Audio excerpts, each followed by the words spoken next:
Hello, Illia. Nice to see you here with us. Thanks for coming. Our today's conversation will be all about hardware engineering and especially in appliance to nearshoring outsourcing models. So I would like to start with your introduction over what you do, who you are, so we can go next. Okay, I'm a hardware engineer with 7 years of industry experience, 3 of which is a CTO position in a startup I co-founded, and now I do hardware for a Swiss IoT startup. Okay, perfect. A first question right away, how you ended up in this profession? It's hard to explain. It started when I was really young. As a kid, when I was 13, I asked my parents to join the electronics club. Even then, I knew I liked it. My first book I bought for my pocket money was about electronics. I still have it, with very nice pictures. And it never stopped since then. University, and I started working early, then startup. The degree you had received in Ukrainian university, was it enough to possess enough skill to actually then become a hardware engineer, a commercial hardware engineer that like basically gets paid for this job? Or maybe if you can compare your university degree in Ukraine with your mates from else countries degree. Yeah, so definitely it was not enough. I would say that Ukrainian universities in terms of hardware are separated from the industry. So now we have, the situation gets better. We have a lot of integrations between companies and universities. For example, my first company was Melexis, and they built a lab in my university, in Kyiv Polytechnical Institute. And it's after hours, the specialists, the best guys from industry come and educate students. And I haven't participated in this program. I made a practice in Melexis, but without this, without taking part in real project, pure education is not enough, especially Ukrainian one. So people who are on their senior years of university, they are given an ability to kind of practice their skill with good mentors from the industry, and at the same time are they like maybe make some commercial work, or it's purely for education? Later it's commercial work, but first 2 years, especially in this Melexis program, are pure education. For example, I know other program from Global Logic. They build their own hardware kit, which they, I think they present it to students for free, and then they teach them to work on this thing, and even do some small pieces of commercial products, but I'm not sure. Okay, do you think this is a good hiring technique for Global Logic? Perfect one. Okay. And for Melexis, it's also a headhunting technique where you raise your future employees. Why people who graduate from these courses, why would they choose the company who was actually organizing these courses? Maybe they get a skill and then like go for else company to work. Yeah, but if you won't perform these courses, you won't get anyone. If you do, you will at least get some percent. Maybe it's 10%, maybe you headhunt the best one, but it gives a result because it lasts. Okay, I agree. Interesting. Good. Let's speak a little bit about Ukrainian hardware engineering market. I mean, like not speaking of talents, but do you know some products that our listeners who are primarily from Western Europe, North America, that might have heard about, and any hardware product that you could be proud of with origins from Ukraine? Yeah, we have famous startups from Ukraine. We have iBlazer, the flashlight for the iPhone. We have PetCube, which is a brilliant business example. not only hardware. We have Ajax and Ring. Ring, I think in US people should know it. It's a doorbell with camera and... Yeah, cool, impressive. Did you try these products yourself, or you just know the famous stories about these startups and the business model, the hardware itself, or maybe you had device in your head to understand how cool it is? Honestly, I didn't, but they're famous. I know they're famous. Perfect. Because when we were in US, we mentioned we are from Ukraine. People knew. Okay, so kind of a little bit of country branding as well with these good products. Very good. Good. You are connected with not hardware engineering, but at your work, at your projects, you also collaborate much with the software engineering. So my question would be let's try to compare Nearshore software engineering versus Nearshore hardware engineering. From the eyes of a potential client or business who is in need for these things, sitting somewhere in Switzerland, Germany, France, wherever, is it a big difference whether the engineers 3 hours away from headquarters would be making hardware or software? And if there is a difference, can you enlighten a little bit what can it be? Yes, so nearshoring implies different country, right? So you have a border between you and engineers. And hardware engineering is about hardware things. And very often to develop something, you have to relocate physical things from one country to another, back and forth. And it brings difference. So in software, you can just git push, that's it.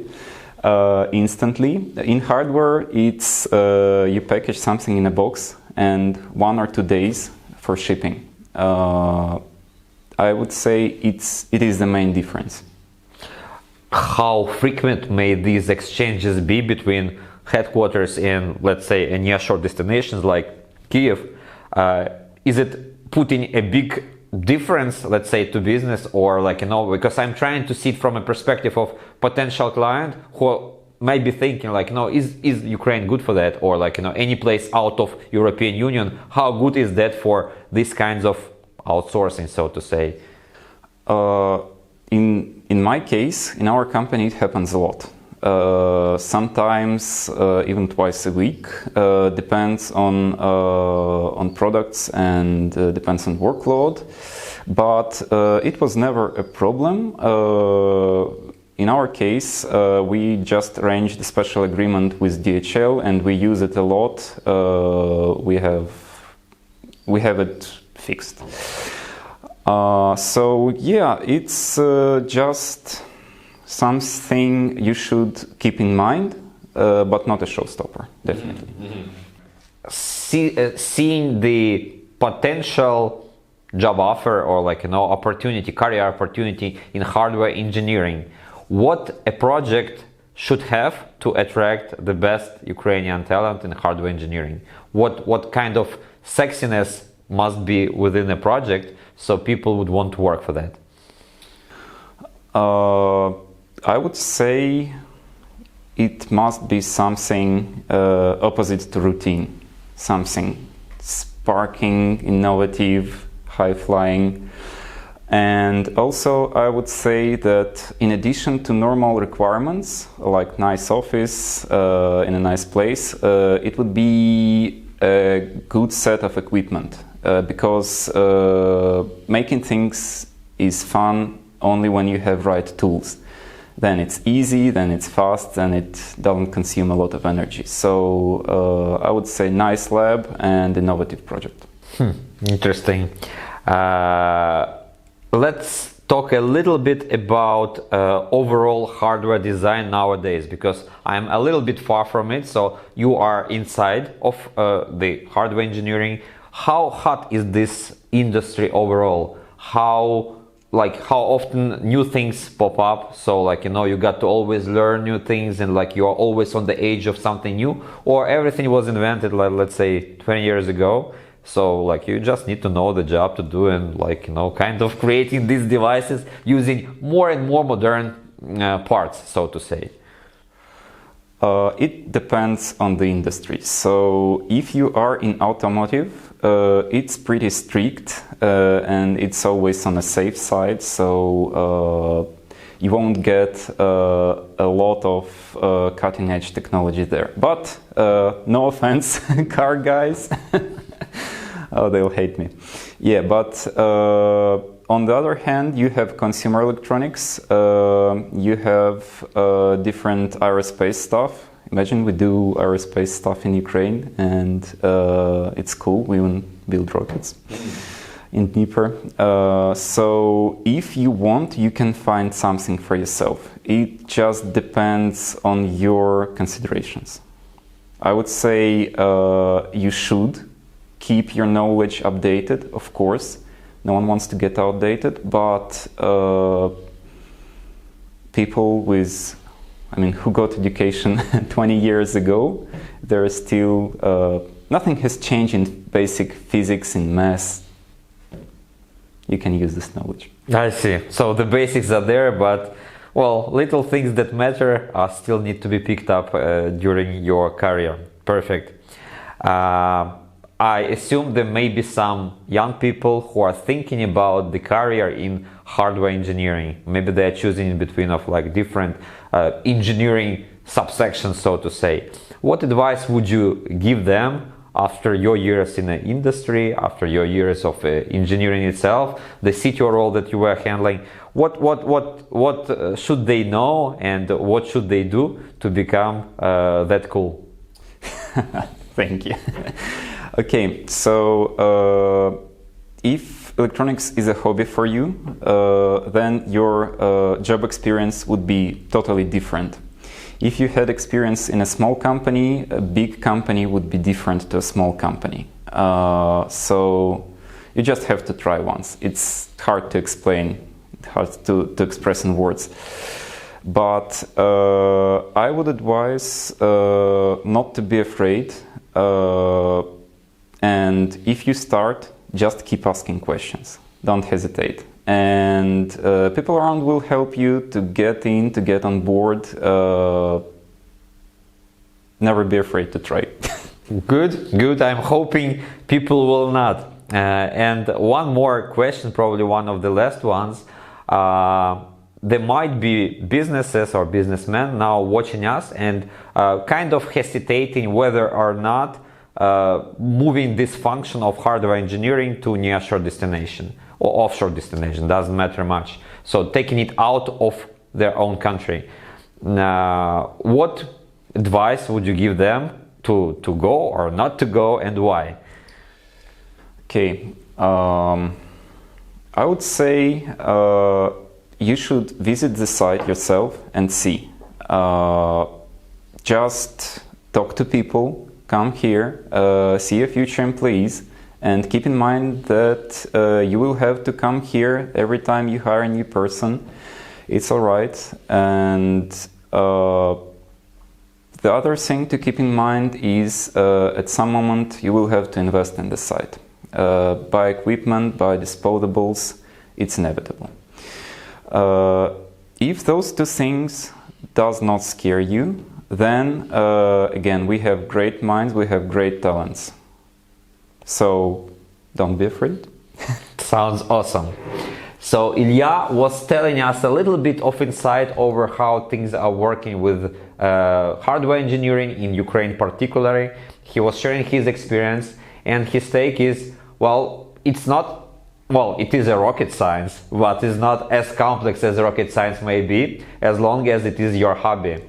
There are lots of talent here, obviously in else countries. So to consider putting this function for nearshoring, you got to be ready for two major things. Be spending time with your team, like by visiting them and things like that. And secondly, be ready to invest into supplying the team with the proper tools and materials. And as Illia said, without the right tools, there will be no right delivery. Given that, I'm hoping this was insightful for you, and talk to you next time. Bye.